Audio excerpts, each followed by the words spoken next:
Ta-da. All right, welcome to the Board of Supervisors meeting for Tuesday, November 4th. It's Election Day. I'm sure everyone in this room will vote. So we'll begin our meeting today with the Pledge of Allegiance.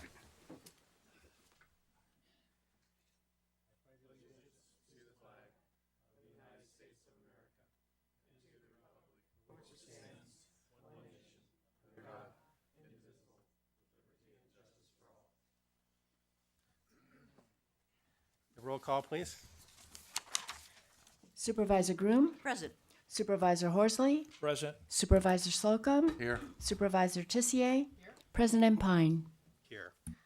So we begin the meeting as we do with each meeting with public comment. So it's the chance for people to comment on items that aren't on the agenda or that are listed on the consent agenda or pertain to board member reports or the county manager's report. And each person can have 2 minutes to speak.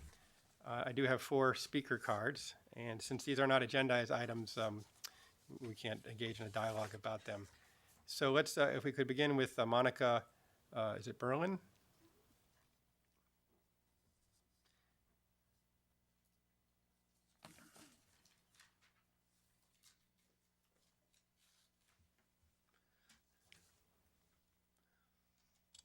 Welcome. Hi, welcome. Thank you for letting me speak.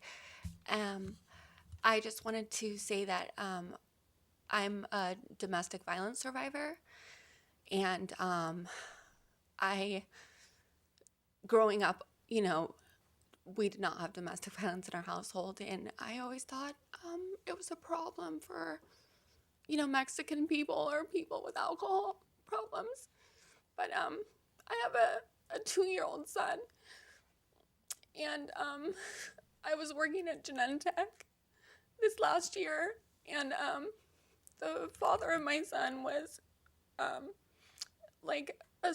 assaulting me in my home during exchanges. So I didn't want him in my home anymore, and I just tried to get on with my life and work and be a good mom and a good person. And then around the beginning of this year, my son started coming home with a lot of bruises on his body, and I made reports to CPS, and there wasn't much that they could do about it because my son wasn't talking, so he couldn't describe how he received the bruises. And then I haven't seen my son in 6 months because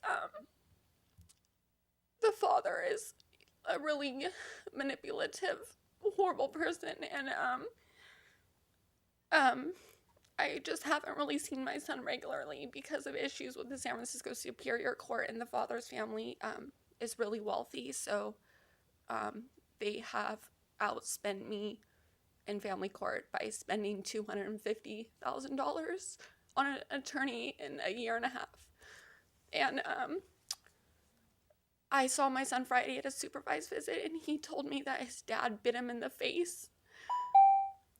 And I just would like to know why the agencies who are supposed to protect children don't believe the mothers, so then it puts kids in this horrible situation. And I guess I just have an issue with CPS that maybe somebody could help me with.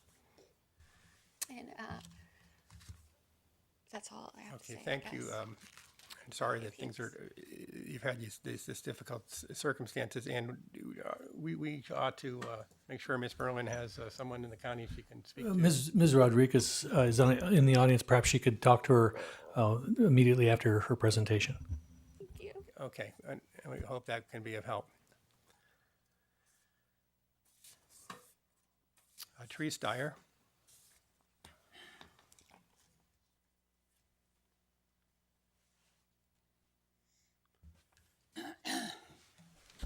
Good morning, county supervisors and staff. Wow, my heart goes out to this woman.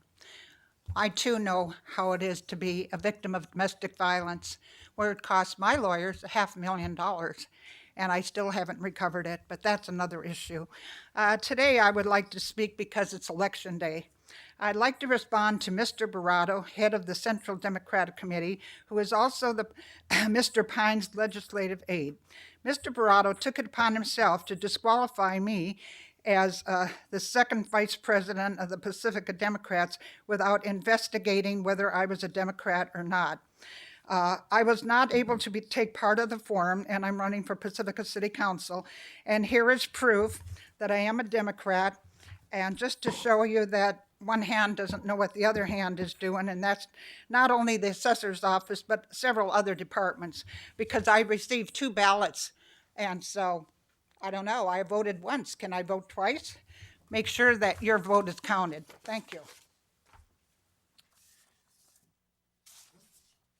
Janet Davis has a public comment.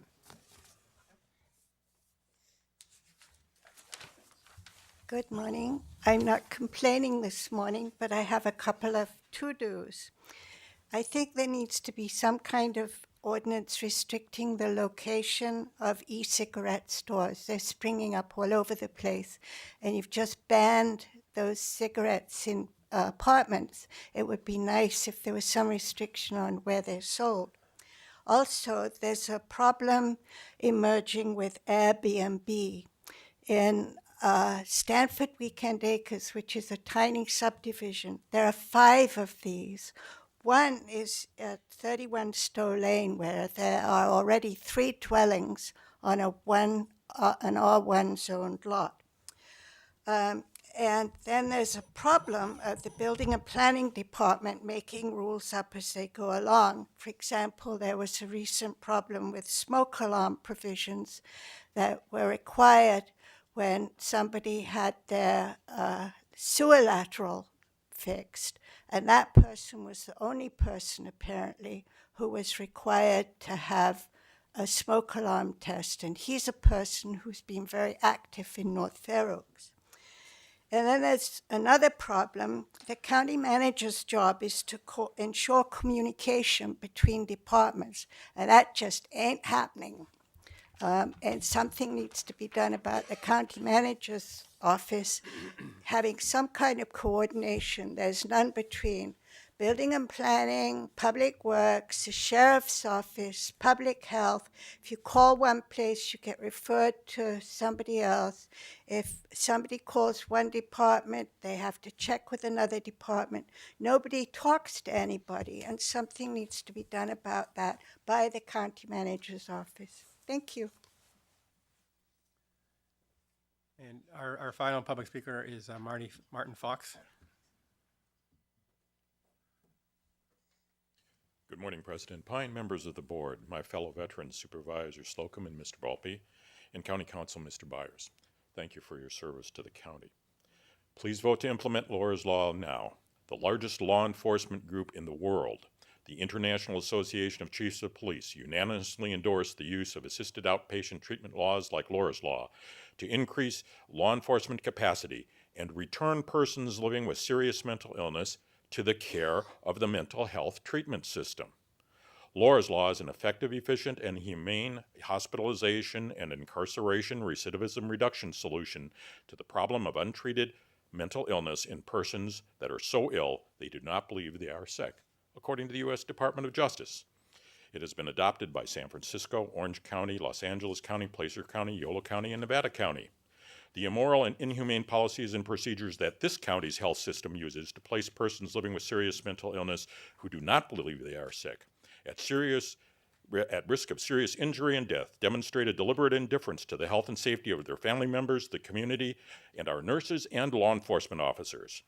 Your board discussed the nurses' complaints of violence that echoed the violence they previously experienced in 2010 during your meeting on September 30th. The health system's voluntary treatment only policies and procedures only make serious injuries like John Jacob Berger's mother suffered and the deaths of people like Yanira Serrano, Errol Chang, Robert Cano, Edgar Aristando inevitable. Please make San Mateo County's health system treatment policies more effective, efficient, and humane by voting to implement Laura's Law and protect our county's families, nurses, and law enforcement officers from a health system that has enabled the shooting deaths of 4 of the last 6 persons involved in fatal confrontations with armed law enforcement. Thank you. I do not have any other speaker cards. Is there anyone else wants to speak in public comment? So seeing none, we can proceed to setting the agenda or removing any consent items. Move to approve the agenda and the consent items as well. Second. Motion made and seconded. All in favor? Aye. Thank you. We have a series of presentations and awards. We'll start with our Employee of the Month, Mr. Malpe. Mr. President, members of the board, it's indeed a pleasure to introduce to you and our audience our Employee of the Month, Norma Panatoa. She is the Employee of the Month for November 2014.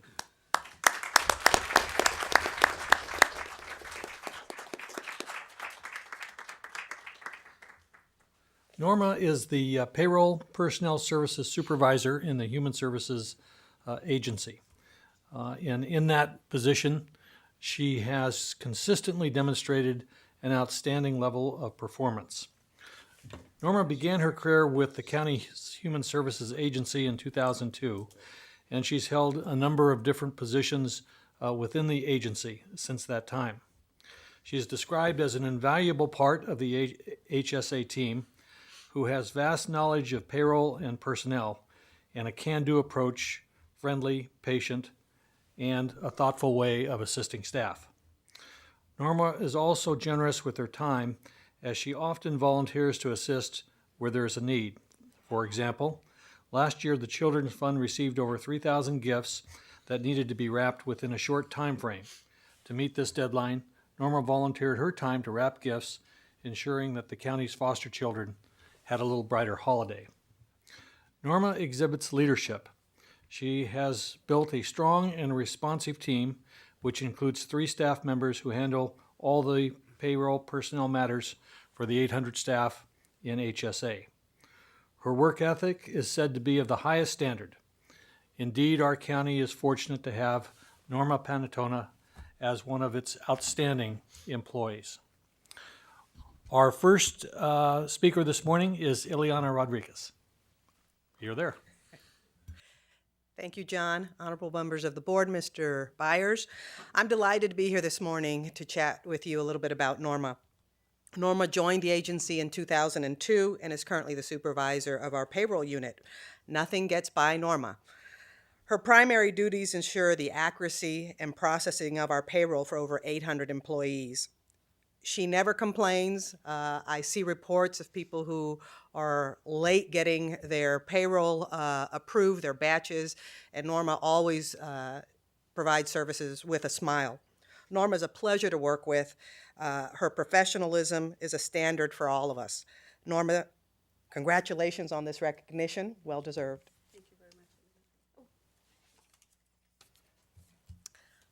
Good morning. My name is Sonia Morrison, and I'm Norma's supervisor.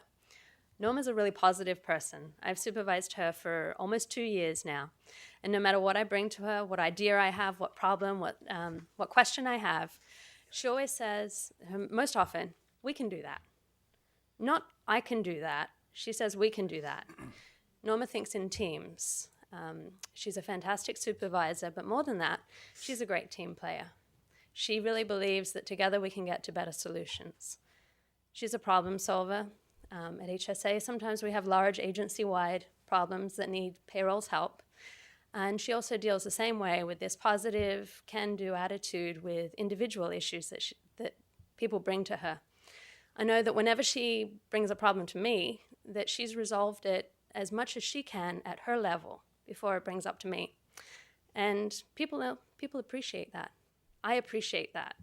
And I think if you ever walk into her office, you'll see there's flowers usually everywhere. She loves flowers. She sometimes buys them herself, but mostly it's because people appreciate her and their gifts that people bring to her. So it's a great pleasure to work with Norma, and thank you. This is a really well-deserved award. Norma, we are so grateful for your tremendous service to the county. The testimonies today are make it clear why you're receiving this honor. We have so many great employees, and it's really special to recognize you. I know with payroll is tough because if you get it wrong, someone's going to complain. And so it's a demanding job, an important job, and we're very, very appreciative of your service. So we have a couple things for you. We'll bring down and give those to you now. Oh, perfect. Thanks.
I was kind of wondering where the cameras were then.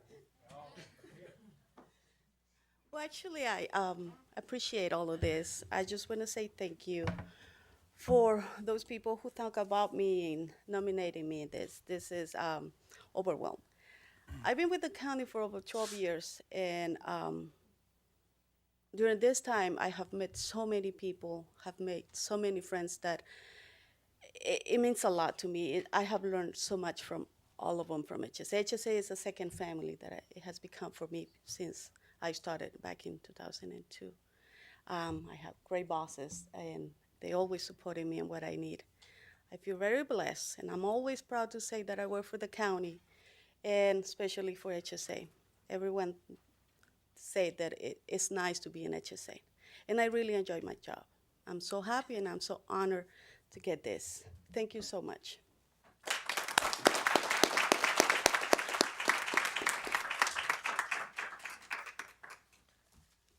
Okay, thank you once again, Norma. Our next presentation will be introduced by Supervisor Don Horsley concerning the Housing Endowment and Regional Trust. Thank you, President Pine. I think all board members are really familiar with HART, the Housing Endowment and Regional Trust of San Mateo County. San Mateo County really was the founding member of the HART JPA, and it continues to be a member with two supervisors, both myself and Supervisor Warren Slocum serve on HART. And as you all know, the HART's mission is to at least work on trying to meet the critical housing needs in San Mateo County by raising funds from public and private sources. And you know, we in this board have talked about the need for affordable housing many times, and most recently at our last board meeting when we did the homeless study session, and then subsequently a report back. So we've talked about what the county's role is and should be in providing leadership and addressing really what amounts to a crisis. And we've talked about how essential it is to have cities lead on providing affordable housing as well. HART was specifically formed to serve in a leadership role as a public-private partnership between the cities, the county, business community, nonprofits, education, and labor communities to create affordable housing opportunities in San Mateo County and to provide leadership in addressing our county's housing crisis. And every year, as you all know, HART has an executive briefing and luncheon in May, and for the last couple of years, they've produced some really excellent small films that highlight and put a face on the real challenges that obtaining affordable housing poses for our residents. So I invited the HART Executive Director, Mark Moulton, here to share one of the most recent films with you. It's actually about 5 minutes long, and Mark will talk no longer than 5 minutes as well on HART. So, Mark, if you would come up to the podium, and actually we can show that film. Mina? Thanks very much, Supervisor Horsley.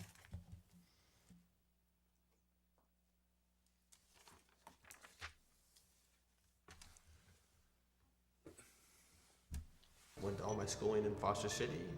2003, I joined the Marine Corps as a reserve. So I got to stay home and work civilian jobs in 2004 At one of the jobs I was working at, Tiffany walked in to apply for a job and was the most beautiful woman I'd ever seen. Luckily, she was persistent and stuck with it and got me to take her on a date. A month after I got out and she didn't officially have to worry about me anymore, we finally got married. We were fortunate enough to give birth to our son TJ in 2011, and then 2 years later, 2013, we had our daughter Leilani. To help take care of the family today, I'm working 2 jobs. I work about 65, 70 hours a week. I've had plenty of friends and seen, families, that you live with, grew up with, having to move out of here because they got priced out and they can't afford it here.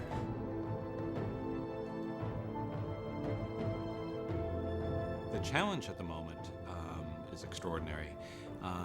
It seems like the word crisis is overused, but there has never been, in my career, a crisis as bad as the affordable crisis is right now in terms of housing in San Mateo County. Today in the county, there are 6 or 7 low-wage families for every 1 low-cost housing unit.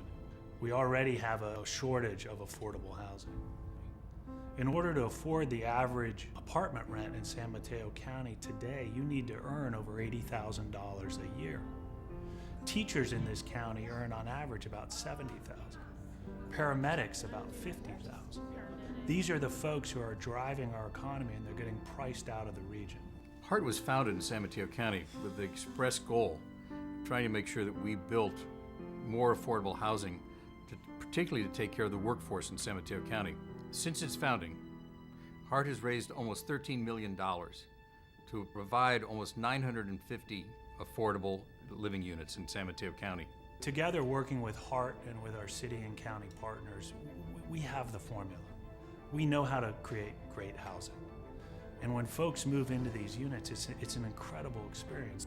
When my family first came to visit us, especially my brother, he was stunned. He's like, dude, it's like living in a resort. Everything's brand new. They have great just appliances here. The carpet's beautiful. There's a lot of space. Right outside our front door is a beautiful children's playground. So we get to take TJ out there, and he gets so excited. The creation of housing is especially difficult because the county is, by and large, what's called built out. About 2/3 of the county is either permanent open space or agricultural, and the 1/3 that is buildable has, by and large, been built. Over the last several years, the situation's gotten worse as we've needed more affordable housing. Federal funds have been cut drastically. State funds, bond issues have been used, and other state funds have been cut. And redevelopment agencies have met their demise. So the role that HART plays, along with city and county financing, is more important than ever.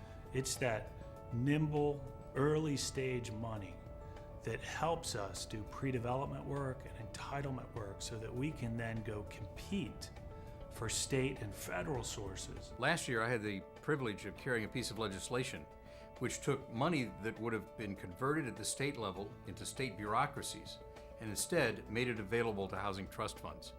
But it's limited state dollars, and our prospect of the state continues to be limited for future funding. Not a single development in this county in its history has been done by one entity or one jurisdiction. Every one of them has a partnership of nonprofits, cities, and the county, and that is the only way that things can happen.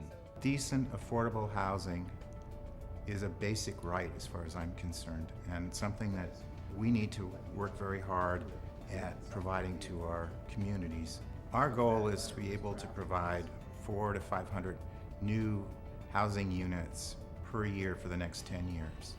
That would represent roughly 14 to 15% of the anticipated number of units that's going to be needed in the next 10 years. We need to work even harder collectively as a San Mateo County community to take care of the housing needs for all of our people who live here. I don't think that we would be able to be where we're at right now and provide for our 2 kids had we not got this opportunity. We were struggling with just to buy diapers for one, let alone having the other one, so we can give them the life that they actually do deserve, and it's very promising that our kids are not going to have to go through the struggle that we have to go through.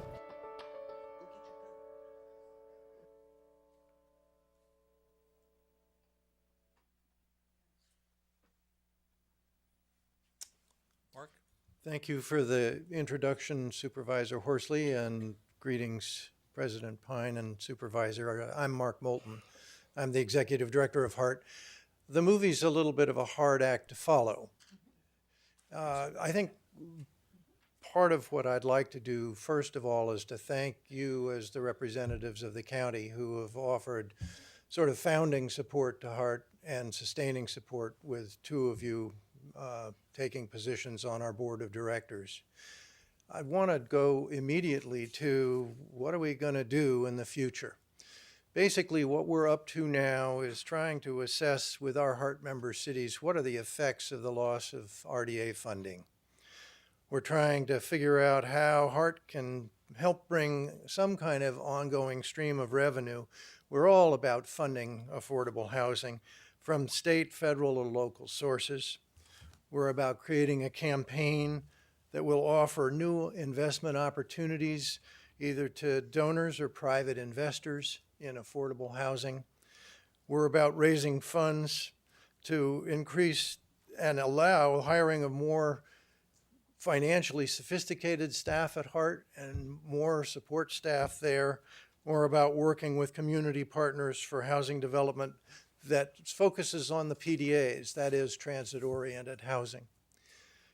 I also wanted to say that we have a new program that's designed for joint venture participation, joint ventures that would create more affordable housing than would otherwise be required. As you all know now, people can develop a rental housing without any affordable component. Part of what we're trying to do is to insert HART in there and increase, make an opportunity for the increase of affordable housing in those developments that otherwise wouldn't have any. So that program's been approved by our board and by our council. The joint ventures have to start with an alliance between a city and a private developer. And to qualify for HART support, they have to exceed the minimum of the number of affordable units that otherwise would be required. The more the better. And the depth of affordability has to be significant. So basically what we're doing is leaving some program components of this unspecified so that we can start to talk to cities and developers about it. I think the future actually is quite unknown but bright. And I think the reason is that we've got good folks working on this. And I thank you for your time today and for all the work that you do for HART. Thank you. Thanks, Mark. Thanks, Mark, for joining us today. Great video. Our next item also will be introduced by Supervisor Horsley concerning National Adoption Month. Well, thanks again, President Pine. It's really my honor to introduce this issue of National Adoption Month. In any case, you know, all of us are aware of the many challenges our youth and particularly our foster youth face every day of their lives. And my time as the sheriff and as a member of the board of CASA, which is an organization in San Mateo County that deals with foster kids, and now my time on the board of supervisors has really heightened my knowledge of the challenges that these children face. And although the court's goal for children who are removed from their homes is to return them to their parents, that's not always possible. Children who cannot return to their parents need a place to call home. They need caring adults who will be a permanent part of their lives. They need adults who can provide them with the love that all children need during their childhood and who can guide them as they grow and help them become fully productive adults. Adoptive parents, fabulous people who are willing to bring children into their homes, who want to welcome children into their homes, are really heroes in my eyes. They give these children a place to call home, a place that is safe, that allows them to be a child again, to heal, and to thrive.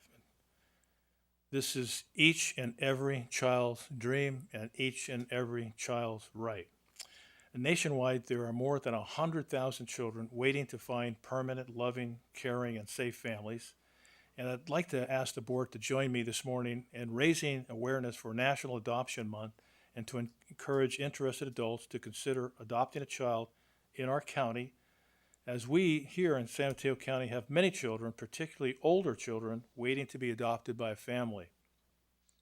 And I know in my time as on the CASA board, we used to have kids who would ask for a CASA, which is a court-assisted special master, basically, that acts as a mentor. And they just really need to have some adult guidance. So I also want to note that I'm appreciative of the services that the county is able to provide through our children and family services. And before I present this resolution, I'd like to ask the board or make a motion to approve the resolution. Motion made by Mr. Horsley and seconded by Supervisor Tissier. All in favor? Aye. And now I'd like to have Ileana Rodriguez, the Director of Human Services, and the adoptive parents, Max and Mary Naragi, come forward to accept this National Adoption Month proclamation, and they will then talk a little bit about National Adoption Month. So you brought your youngsters along with you. Can he come?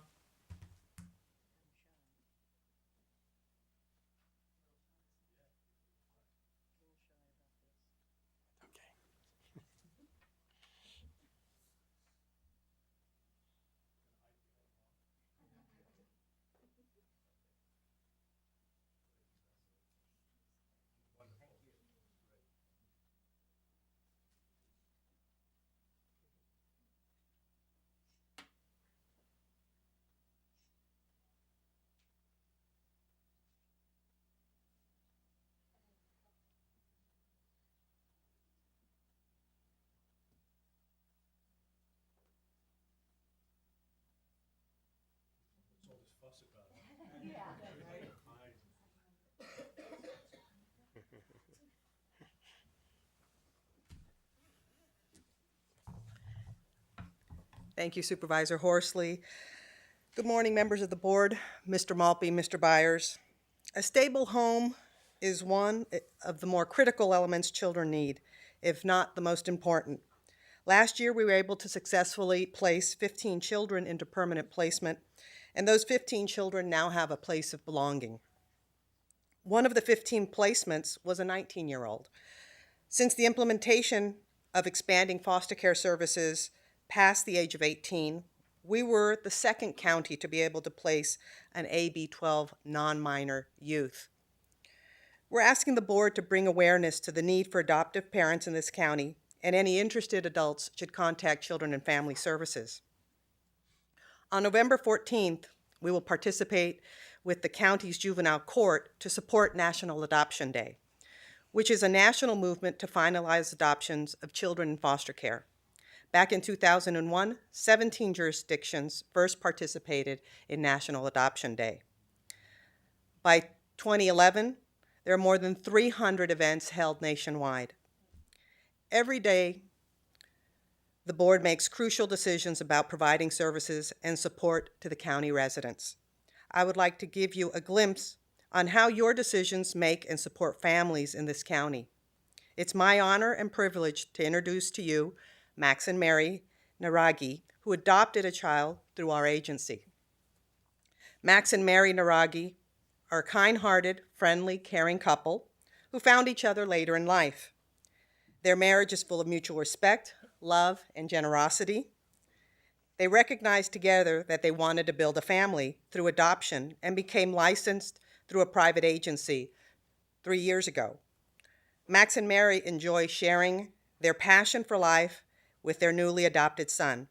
They had initially met him through mutual friends and eventually learned that CFS was seeking out an adoptive home for him. They patiently waited, like most parents do, for a social worker to call them to say that they have been chosen for a potential match with a child. Max and Mary were extremely surprised and ecstatic when they learned that they had been chosen for the child they had met just a year before. Once they got to meet him in person again, there was an instant connection. Since the adoption, they have learned how to be parents to a school-age child, doing nightly homework, getting involved in school activities. Max and Mary are overjoyed with the opportunity to be a part of their son's life. They're blessed with being able to have a family completed through adoption. And this morning, it's my pleasure to introduce to you Max and Mary.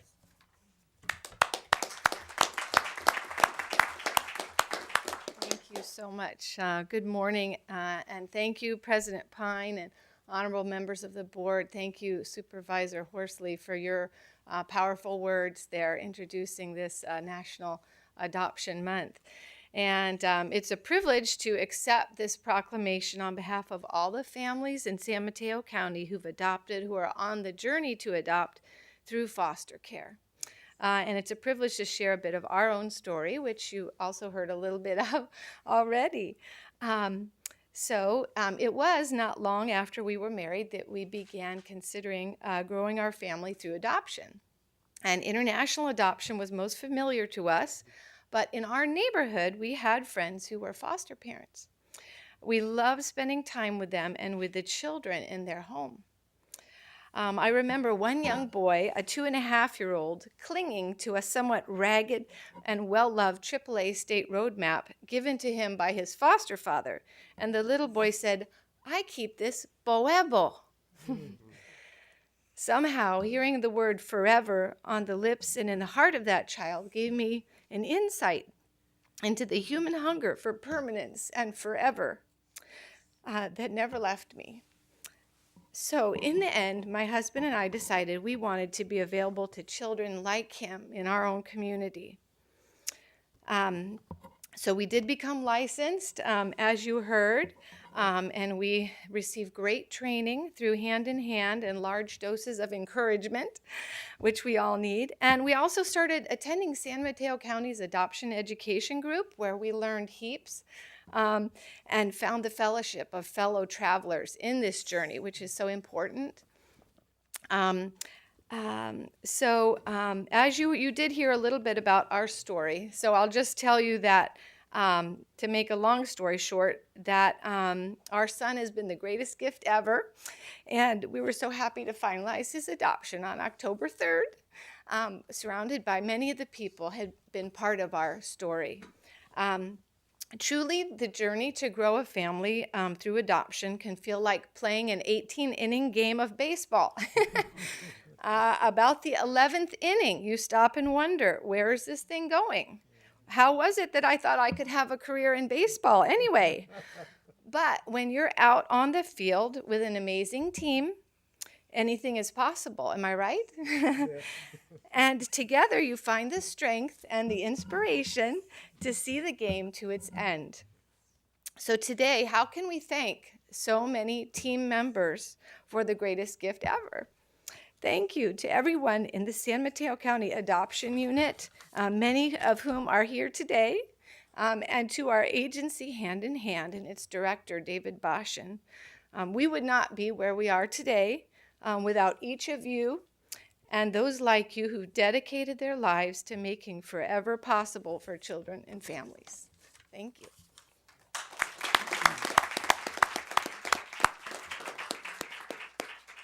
Well, thanks, Mary and Max. I think all the board members really appreciate your service. I don't know if the board members probably saw that I had an intern this summer who actually lived in my neighborhood, Nate Seagrave. He actually was an adopted child. He's now going to University of California in Southern California, not USC, but one of the other CSU systems. But he was adopted at the age of 10, and he's now 21, and he's going to be finishing college pretty soon, and he's going to come back and he wants to find a job and work in social services because he just wants to give back. So he was a fine young man, and I don't know if all of you got to meet him, but he was a real pleasure to have, and we're looking forward to him coming back and getting into county service. Thanks. Thank you, Supervisor Horsley, and really appreciate the family joining us today to continue the baseball line of thinking. It looks like you won the World Series, and we're very, very happy for you, and it's very inspiring. We will now move to a plan unit development proposal for the SFPUC right-of-way for the Sienna Youth Center. Mr. Monowitz from Planning. Good morning, President Pine, members of the board, Mr. Maltby and Mr. Byers. I'm pleased to be before you today to present a proposed amendment to the planned unit development regulations that were enacted in 2011 at the time that the board approved the Sienna Center. So the Sienna Center provides a valuable resource to the North Fair Oaks community by providing a gym and recreation center, organized youth sports activities, and after-school education opportunities.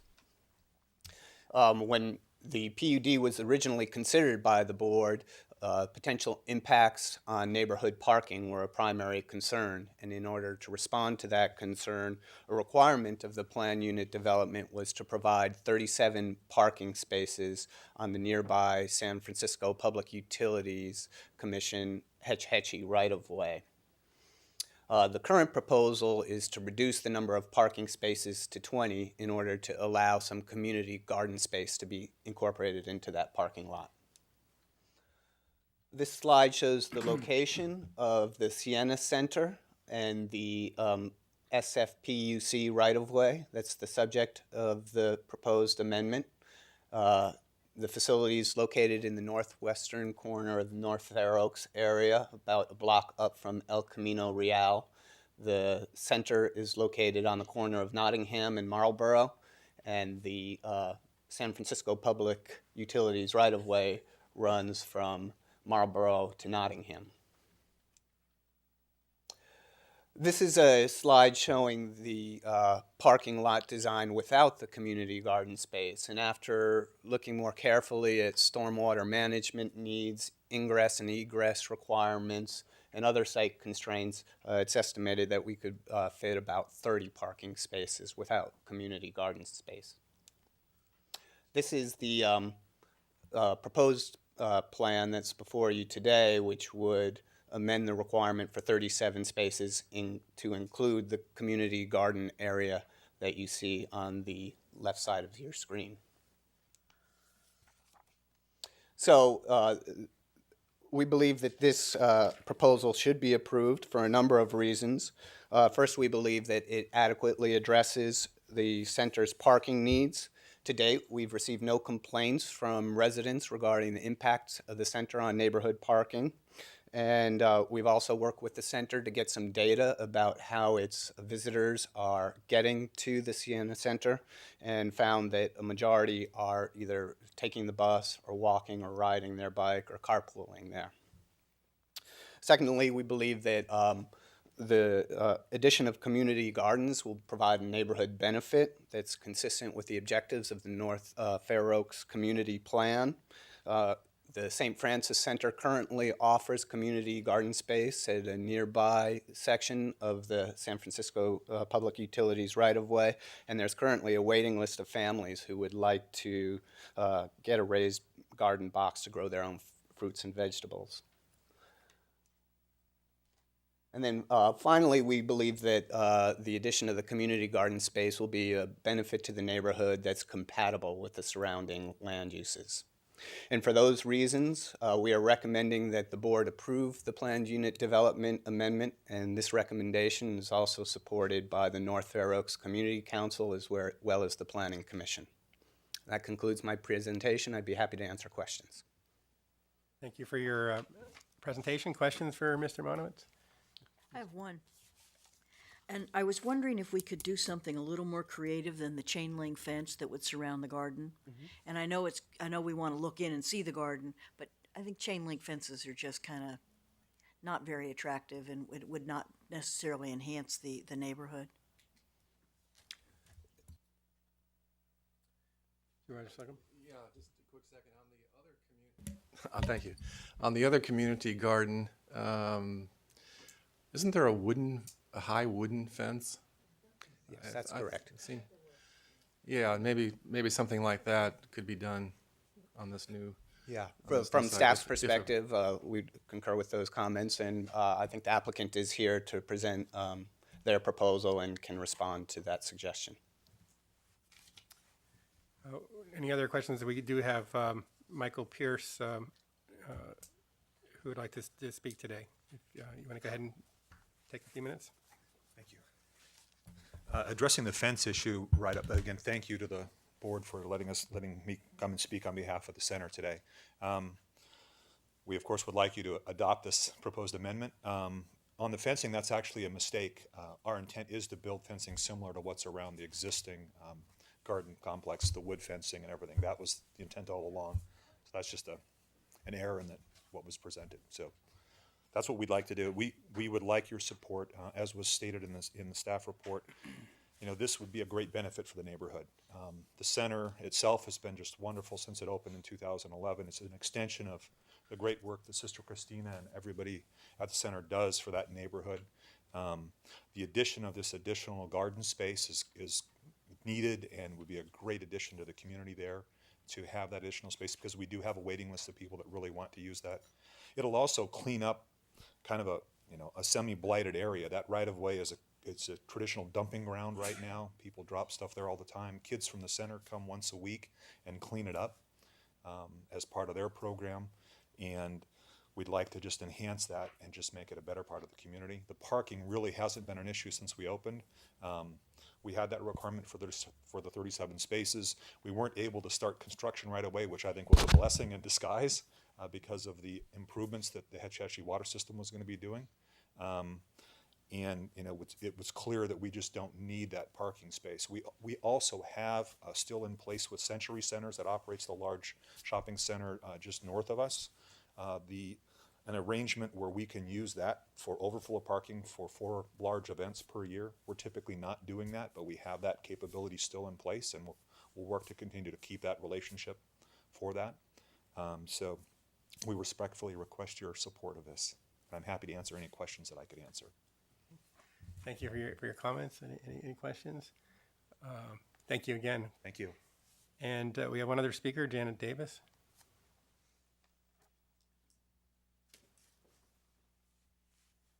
I think this is going to be fantastic, and I wholeheartedly support it. There are parking problems in the area. It's nothing to do with Sister Christina. It's because of all the illegal construction that's not being addressed. And I listened to the Hart presentation, and I was just wondering if some money from that could be kicked into some of the stuff that Sister Christina does, because she just does a fabulous job.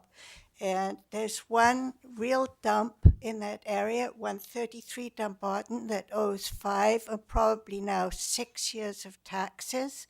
And I'm wondering if you could do something about 133 Dumbarton and give it to Sister Christina or Hart or something to make affordable housing. It's a big lot, and the house is an absolute dump with God knows how many people living there and all kinds of vehicles.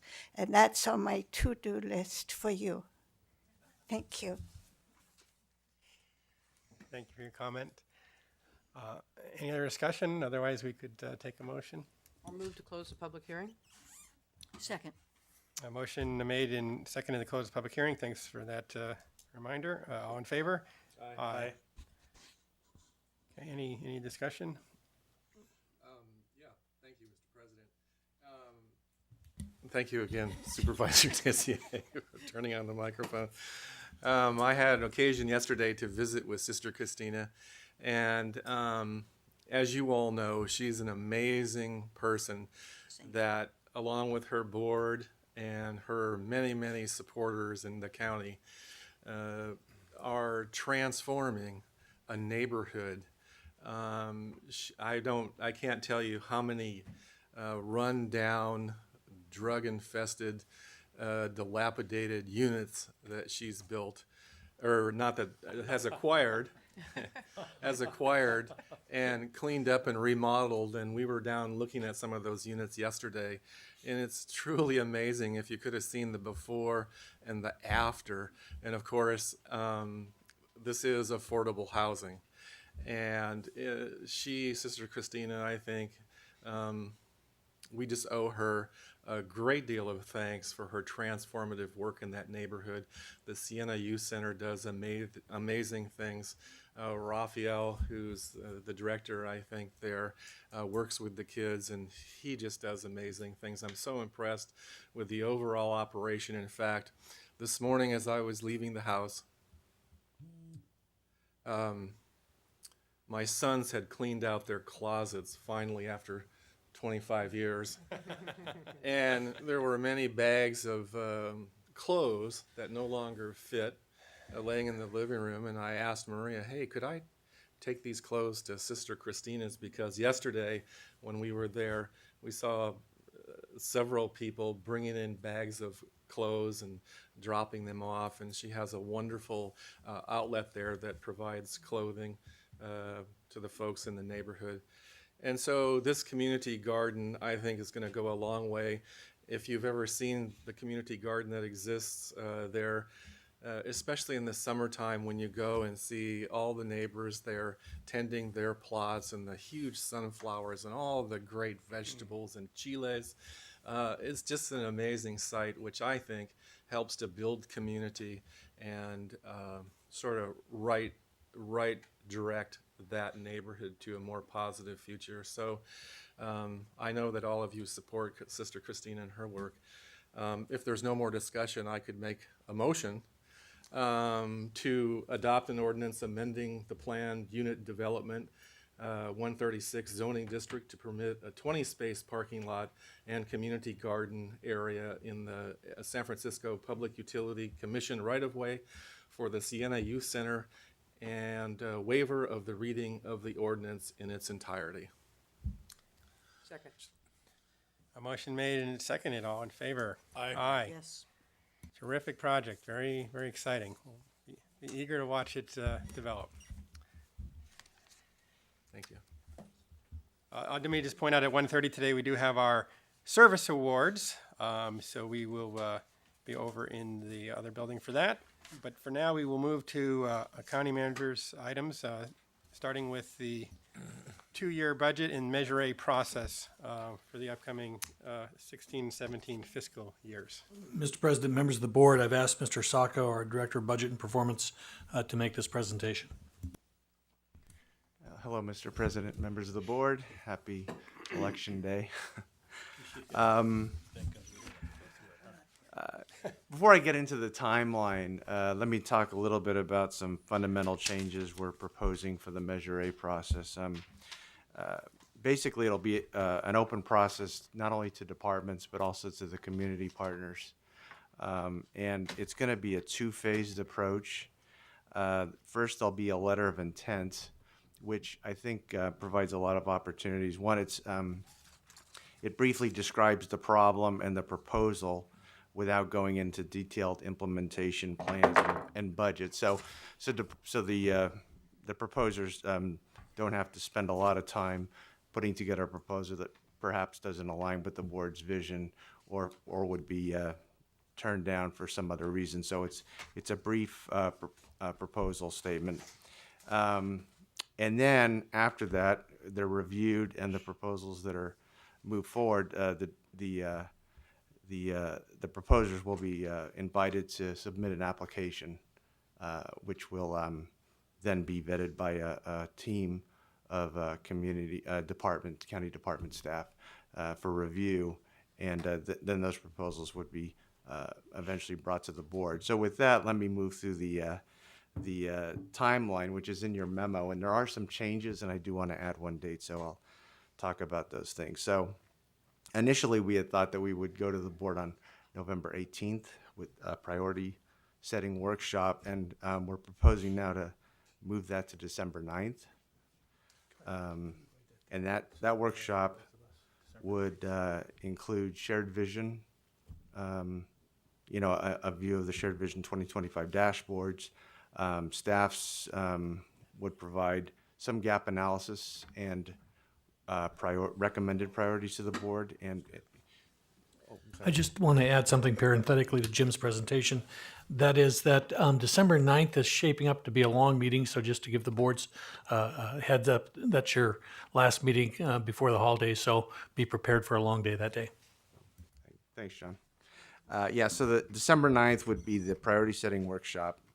And then, so that also changes the next date. You'll see there was a day, 3 days later, we would be issuing the application materials, and so that would be moved back to December 12th.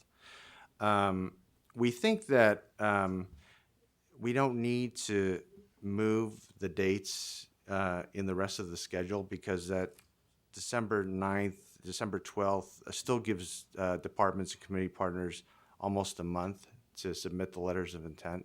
So we're still going to move forward with the January 9th date for the letters of intent.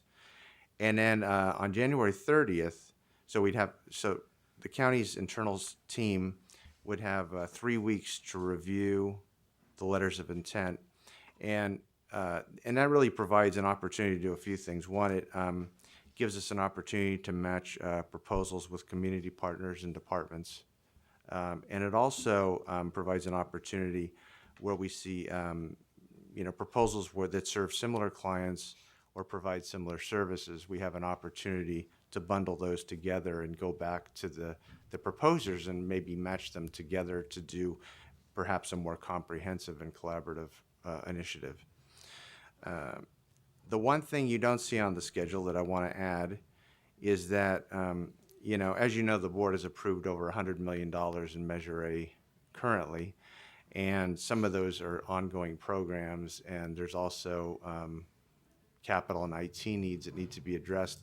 So what I propose, or we propose, is that perhaps on February 13th, we receive proposals, or not proposals, but we receive information from the departments that have ongoing programs, and we meet with, we get information from Public Works and IT, ISD, for the ongoing and the capital and IT stuff. So that would be due to us on around February 13th, give or take.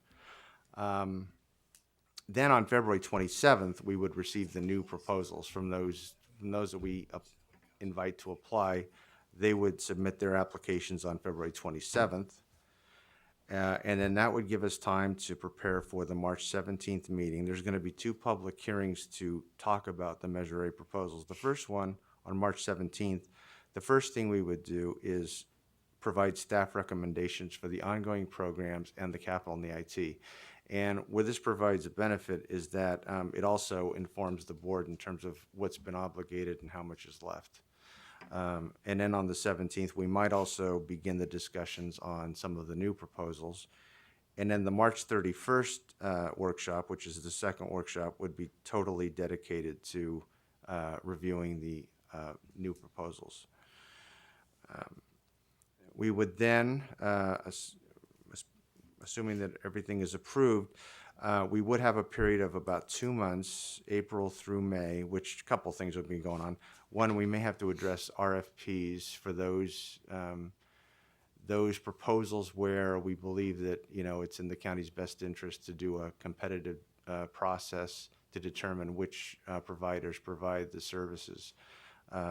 That would take place in the April-May timeframe, and then that would also be the timeframe where we're essentially completing the budget process and preparing the recommended budget book. Our plan would be to get the book to the board by June 1st, and the June budget hearings would be the June 22nd, 23rd, and 24th. And the cycle would essentially be very similar to what has been in the past. We would then have the final adopted hearings in September. So that's the process we've laid out, and I'm here to answer any questions. Mr. President, I have a question. Yes.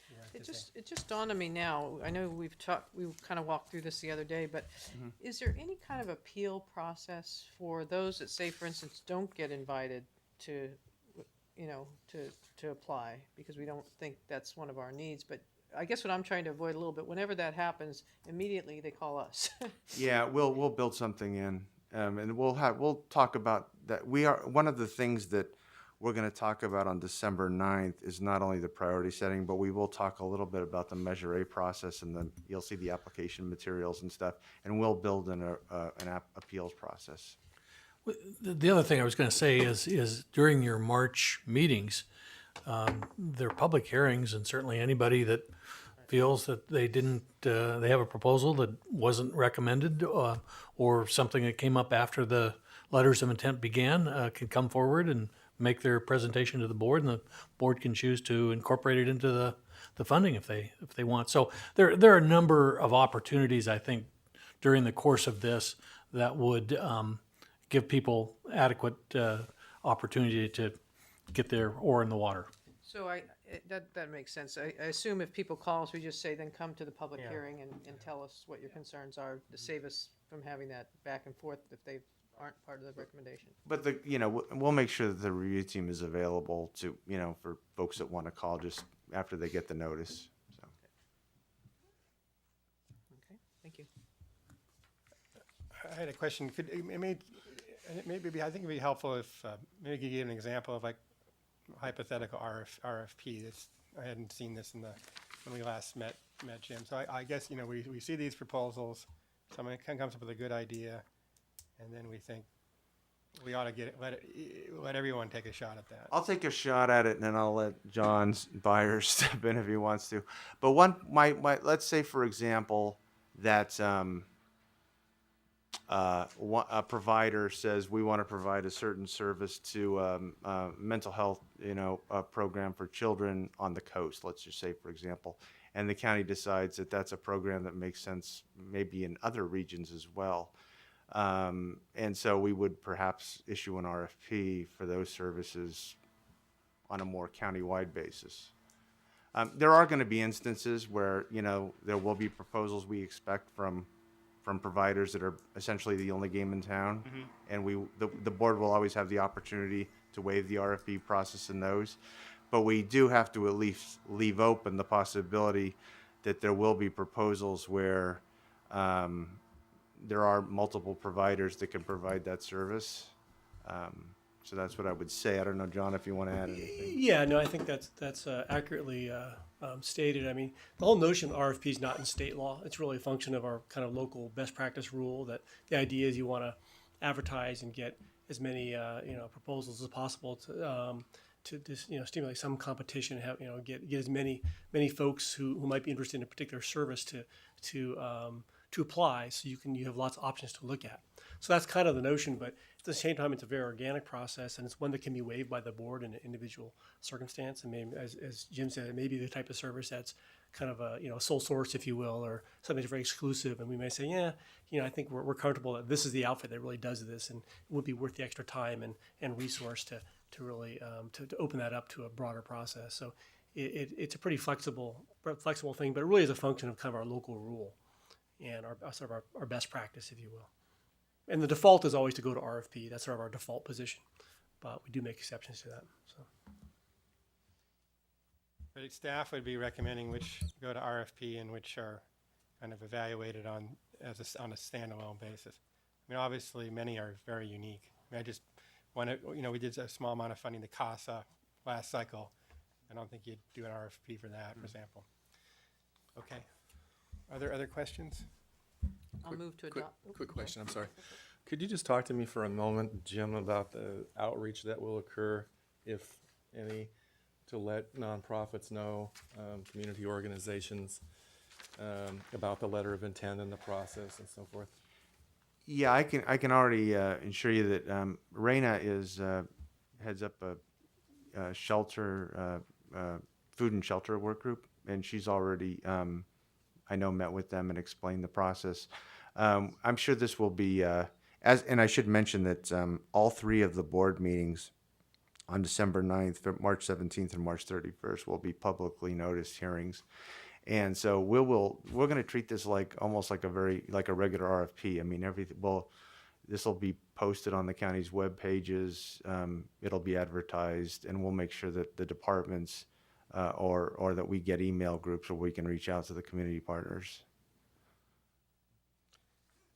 If I could, I just had two other quick questions. Obviously, a proposal is stronger to the extent that it has, some buy-in from our departments.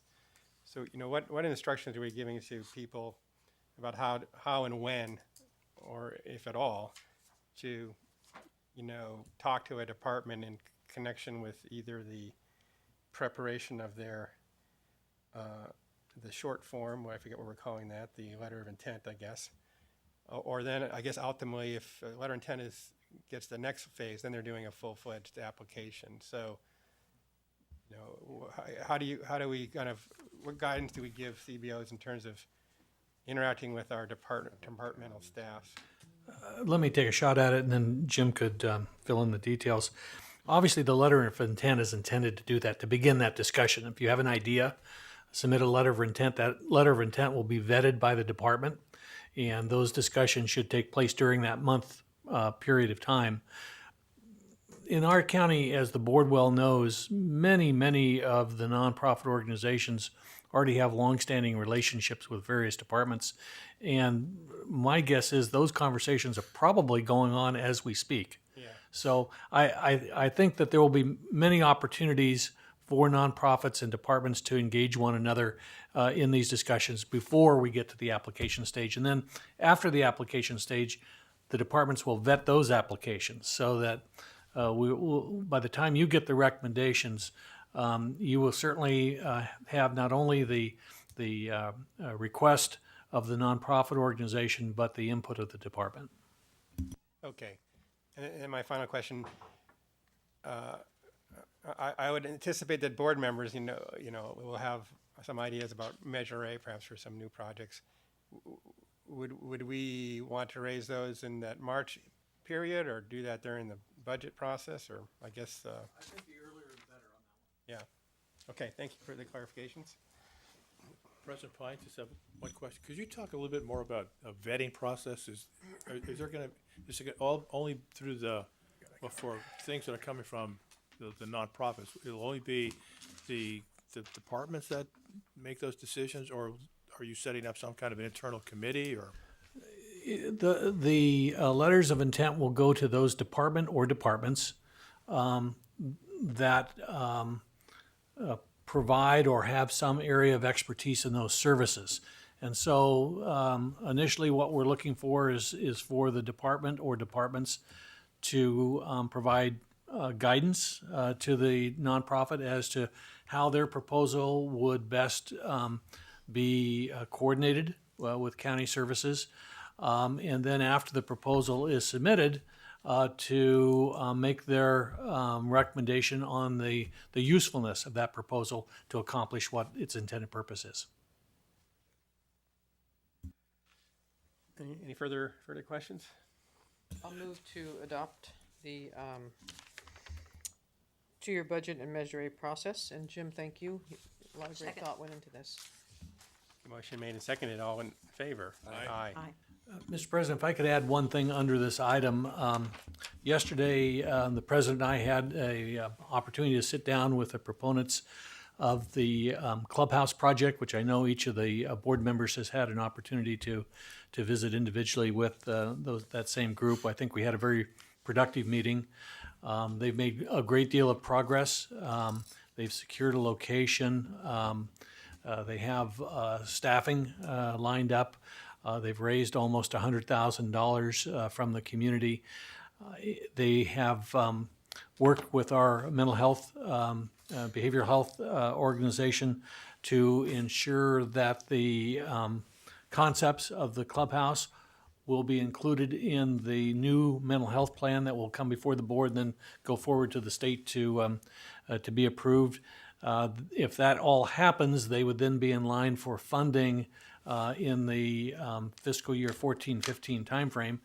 What they do need is some startup money at this point in time to carry them anywhere from 6 to 9 months, I would say. I'm thinking of probably $70,000 to $80,000.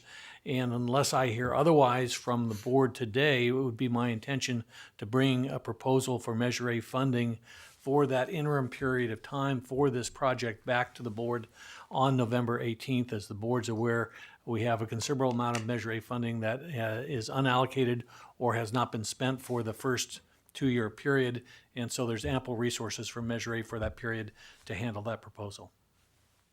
Any feedback? Looks like you can bring that back to the board. All right, thank you, Mr. Malpe.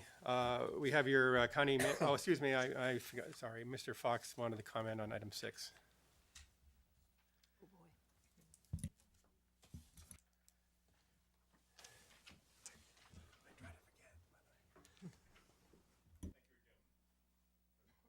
The board and my fellow veterans, Mr. Sacco and Mr. Byers. We are told to expect that county staff will highlight gaps in critical service areas for the budget and Measure A process over the next 2 years. However, we were also told that a recent look into our full crisis service spectrum illustrated a need to bolster and strengthen it. Behavioral Health and Recovery Services produced an inconclusive survey at a meeting that was held on September 25th and plans yet another meeting in January. San Mateo County needed Laura's Law 5 years ago, before the assaults on nurses took place at the San Mateo Medical Center in 2010, before Edgar Arredondo was shot and killed in Burlingame, before Robert Cano was shot and killed in San Mateo, before Errol Chang was shot and killed in Pacifica, before Yanira Serrano was shot and killed in Half Moon Bay. The gaps in the health system's policies and procedures are being filled with the blood of persons like them, who are least able to defend themselves, the blood of their family members like John Jacob Berger's mother, and even the blood of law enforcement officers like unsuspecting Millbrae police officer who died in the line of duty. Please tell the health system enough blood has been spilled. It is time to bring an end to the old stall game. And it should belatedly recommend the Mr. Fox, you implementation really of need to Laura's speak Law to in San the- Mateo County you're not speaking or to the waive agenda the item. civil and criminal. You're not speaking to the agenda item here. Mr. Fox, if you want to speak to the agenda item, you've spoken to it. I'd like to end the speaker. Again, you know, when we always will take your speaker card, but you need to speak to the item on the agenda. And this was a process for Measure A, not a Laura Law agenda item, which we, of course, gave you time to speak to earlier in the meeting. Mr. Malpe, we move to your county manager report. Mr. President, members of the board, this meeting's county manager report highlights the upcoming Veterans Summit, which will be held on November 5th, beginning at 9:30 in Foster City. The purpose of the meeting is to share the initial results of the needs assessment and gather input from stakeholders, as well as convene, or begin, I should say, a conversation on how the county can work with its partners to address the needs that have been identified for our veterans. I wanted to also announce that the Davis Lewis Community Reentry Center in East Palo Alto has been opened under county auspices on October 15th. It will serve as a satellite office for the county state recognized Service Connect program that will offer a unique model of service that merges the existing resources of the county with the established reputation of the Davis Lewis Community Reentry Project that, of course, focuses on reducing recidivism of the AB 109 populations. I also want to thank Deputy County Manager Mike Calgi for his work with the East Palo Alto community and the David Lewis Reentry Center in order to continue the great work of this project. We had a great shakeout earthquake and evacuation drill on October 16th, where all county employees participated and were where they were supposed to be, with the exception of the county manager, the sheriff, and the DA that ended up in the wrong location. But other than that, everybody was well organized and doing what that they should be doing.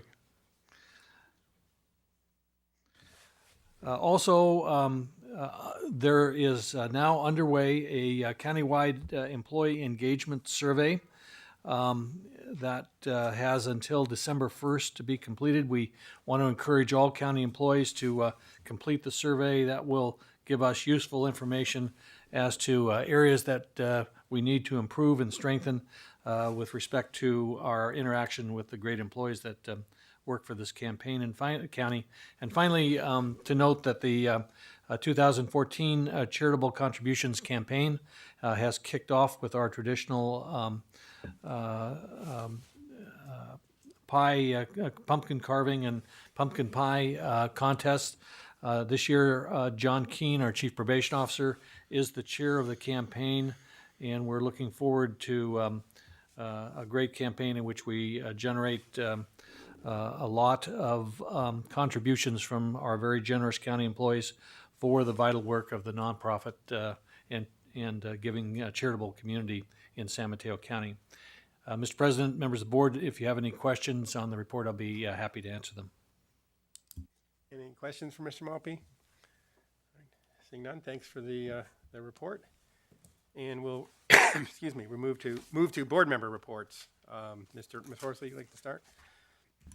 I would. I wanted to announce that we have this pilot farm worker housing rehabilitation project that we're starting. It's the first project in partnership with Rebuilding Together Peninsula, and we're doing it at the Oku Nursery, which is a fifth generation nurseryman's business. And most of our nurseries are really struggling on the coast, including Oku, due to foreign imports, mostly from South America, and the fact that the cut flower industry really hasn't come back from the recession downturn. So providing housing on their farm, we'll work with environmental health staff to ensure that state regulations are met, but it's really difficult to do the rehab work needed on really old housing, and I've talked about it before, that a lot of the housing was built decades ago. In any case, this project is for 4 mobile homes that house 6 farm laborers and their families. And with the project Rebuilding Together, the volunteers will include community members from Stanford, young men from what I'm really proud of, Glenwood Youth Camp, the Sheriff's Work Program, Sheriff's Volunteer Services, as well as my office staff. And I am not requiring them to do that, but they're doing that on their own on a Saturday. So the project will work on the exterior, removing and replacing dry rot, extending the partial rain gutter system, completing the skirting that's necessary to exclude little critters from under the homes, and painting. This will keep the cold, moisture, and things like field mice and potentially even rats out of the houses. So we're really excited about this. This is a pilot project to show our ability to assist these low-income, vital but often forgotten farm workers to be able to live in warmth, safety, and dignity. And the Department of Housing, in partnership with my office, will be moving forward on other projects over the year. And we'll take some pictures of this when it's finished. We're really excited about this. It's it's our first major project for farm labor housing, but it's not going to be our last. We're going to do a lot more of these projects.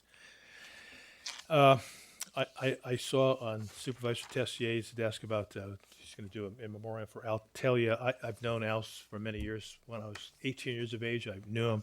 I won't say much more except that he was, I just remember him from the Jobs for Youth program. He was always there, and I remember him very well when he worked for Supervisor Mary Griffin. There's another one of my former employees, Dina Scopese, and I think Supervisor Tessier has more information than I do. She actually, my youngest is wanting to be a sheriff's deputy, and he is in the process. And Dina actually was the management analyst that helped him. In any case, she passed on, and she was human services employee and sheriff's management analyst. The other, I'd like to adjourn in memory of Melvin Cohen, who is a former Superior Court judge. He retired. He was a retired judge. He was born in San Francisco on January 23rd, 1917, and he passed away this October 30th. He was a graduate of Lowell High School and Cal Berkeley. Go Bears! Bolt Hall Law School. He opened a law practice in San Carlos in 1947. It's still in business. It's Aronson, Dickinson, Cohen, and Lanzone. He was San Carlos City Attorney for 17 years. He was a longtime member of the Kiwanis Club, and he was the secretary, vice president, president, et cetera, et cetera. In 1939, he got his first job as a civil service job at Social Security Board in Washington, D.C. He was a proud veteran of World War II in the Pacific Theater. He was a master sergeant in the U.S. Army from 1942 to 1946. 1954, which I did not know this about him, he was the chairman of the Democratic Central Committee, and he actually later took a seat in the Executive Democratic Central Committee, I think, for the state of California. 1963, Governor Pat Brown appointed him to the municipal court. He then went on to become a Superior Court judge, and he progressed. He was the presiding judge for 3 consecutive terms, and he was known as one of the best mediators in San Mateo County.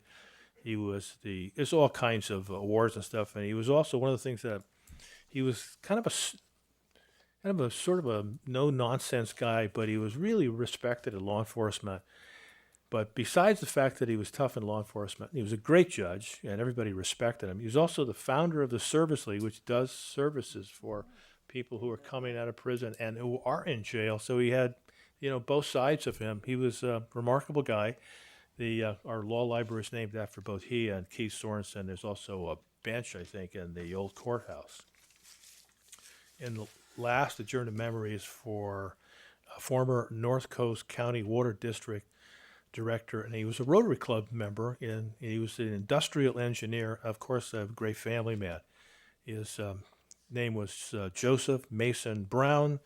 And it's one of the most important figures in the 70-year history of the Water District, said Tom Piccolotti, who was the board president of the North Coast County Water District. In any case, he was a generous member of the Rotary Club of Pacifica, and he took pride in over 30 years of perfect attendance in a Rotary Club. Anybody who's a member of a service club recognizing, Warren and I were Rotarians, and to have perfect attendance is really rather remarkable. In any case, he passed on. So that concludes my report, President Pine. Thank you, Supervisor Horsley. I'm exhausted, Don. So am I. I would like to take this time to thank the county employees and let those people who might be watching our meeting know just how generous our county employees are. President Pine asked me to lead the Heart Association fundraising campaign this year, and I'm really proud to say that our employees, hundreds of them, donated almost $50,000 to heart research and heart health. Great job. Thank you. And one more thing, if I may. The third San Mateo County Children, Youth, and Family Budget is now available, something that my office works with the county manager's office to produce every couple of years. We will be distributing this to a number of members of the public, the libraries, and other. But if you would like a copy, just please call District 2's office, and we will make sure you have one. And it's really good reading. I have one for everybody here, but I recommend this. It's a good read. Thank you. That's this is a terrific study. Put in one place all the things we do to help kids. I have nothing to report today. Supervisor Tissier? Thank you, Mr. Pine. As Don had mentioned, we lost Al Taylor recently. Sorry.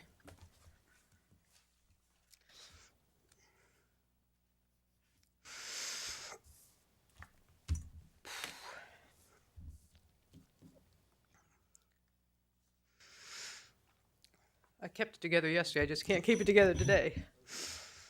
He was a legend of North San Mateo County politics and was known for his compassion and his diplomacy. We called him Mr. Daly City because of the depth of his local ties. He graduated from Jefferson High School. He was on our local school board. He was on 2 decades on the city council. He had a degree in horticulture, and he worked for the San Mateo Union High School District for quite a long time as the operations manager. And he moved on and worked for Mary Griffin here at the county. He worked for the Human Services Agency for many, many years. He was noted, as Don mentioned, the Jobs for Youth, but also the Children's Fund, and also the Adopt a Family program, and many others. I mean, those are just, we touch on a few of the programs, but Al just really cared about the children in our community and worked very hard for them. And so our sympathies go out to Fran and the family. Also, Dina Marie Scapese. She passed away October 28th at the age of 50. She was the beloved daughter of Gino and Deleuze Scapese and Diane and Joseph Toomey. She was sister to Joseph, Edward, William, Leisha, and Dana. She was the beloved aunt of Sarah, Catherine, Tori, Jack, and Haley, the niece of Leo and Janet Scapese, and Melba and Luciano Tonelli, John and Irene Tuoto, and the late Noreen Tuoto and Bruno Scapese. She was loved by many and will be missed by all her cousins and friends. She was a graduate of South San Francisco High School and San Jose State, and she worked for the county of San Mateo and enjoyed her job with the Sheriff's Department. Just 2 quick announcements. This past Tuesday, I joined Congresswoman Jackie Spear in co-sponsoring the 27th Annual Seniors on the Move Conference. As you know, the mission of the conference is to encourage San Mateo County seniors to live more active and healthy lives. This year's conference was called Celebrating the Good Life, and it truly was a celebration. This year we had a record crowd of over 800 attendees, and my colleague Mr. Pine sat on the panel, I understand. I couldn't be there in the afternoon. And we also had presentations by Steve Wagstaff and his staff on elder abuse. Captain Weiss spoke with regard to disaster preparedness. Arnie Croce and others spoke on the Foster City Village. We had a presentation by a doctor from Kaiser Permanente, and our keynote speaker was Cheryl Jennings, and there was just a few others also that were there to present to the seniors. It turned out to be a great and fun event. And just one more for those of you that want to age well and drive smart. We have another driving seminar on Tuesday, December 2nd at the Westlake Community Center at Lake Merced Drive in Daly City. Thank you. Thank you, Supervisor Tissier. And Supervisor Slocum. Thank you, Mr. President. I wanted to report out on our Poetry Is event that Carolyn Goodwin, the San Mateo County Poet Laureate, put on last week. We had 158 entries. It was a blind judging situation. There were 20 winners, and 10 kids got up before the crowd of about 70 people or so and actually read their poetry. The thing I wanted to share with you about the kids reading poetry was that afterwards, a teacher came up to us and said, it's amazing that three of the winners are kids from a school in Burlingame, actually. And she said that one had a serious speech impediment, one never ever talked in class, and the other one had similar issues as the first two. And those three kids, when they got up to read, were so poised and so graceful and so articulate. Trust me, you would have never known about that. And the teacher and the principal were so grateful. It was almost as if we had, the judges had selected those kids to read, but not the case. It was a blind judging. And Carolyn Goodwin did such a great job, and the Belmont Library hosted us. They had it decorated with the fire going and the Halloween decorations. It was really a marvelous event. So thank you to Carolyn Goodwin, our Poet Laureate, for a spectacular job. And I had one adjourn in memory. I met Gordy Soltaw probably in 1976. And as you know, he was a great 49er. And we were friends for all the time between then and now. And he passed away recently, and I just wanted to share a couple of things about Gordy's life that you might not know. He actually entered the Navy's first frogman class, which was the forerunner of the Navy SEALs. So Gordy Soltaw was not only a football player, but he was an underwater demolition specialist. Saw action in Europe and behind the lines in the Pacific. So after the war, Gordy, he always talked about his University of Minnesota football team, and he was all 10 inducted into the Minnesota Hall of Fame, and he was the 27th draft pick in the draft that year. He had kind of a rocky start. He was chosen by the Green Bay Packers. They traded him right away to the Cleveland Browns, and they traded him right away to the 49ers. And he started at Kezar Stadium in 1950. And he always used to like to tell me Gordy was a wide receiver as well as a kicker. And he always used to like to tell me that he scored himself 27 points against the Los Angeles Rams as a wide receiver and a kicker. He was very proud of that. But in 1952 and 1953, he actually led the NFL in scoring. And during his time with the 49ers, he scored 644 points, 25 touchdowns, and 70 field goals. He did a lot for the Players Association. He was one of the moving forces behind starting the pension plan, and a lot of behind-the-scenes work that nobody really ever saw. And he was just a great guy. One of the things that he always got excited about every year was the Northern California chapter of the NFL Alumni Golf Tournament, which was always at the Olympic Club. And it was really great for me because he would invite me, and I got to play with a running back from the Chicago Bears, for instance, and other players around the league. But he raised a lot of money for a lot of good causes, and he was a very special man. Went on to do broadcasting, as you all probably know. But he'll be missed, and our condolences go to his wife, Nancy, and his daughter, Jill, and he has 2 sons, John and Mark. And so our thoughts are with the Soltau family. Thank you. Thank you, Supervisor Slocum. We now will adjourn to closed session.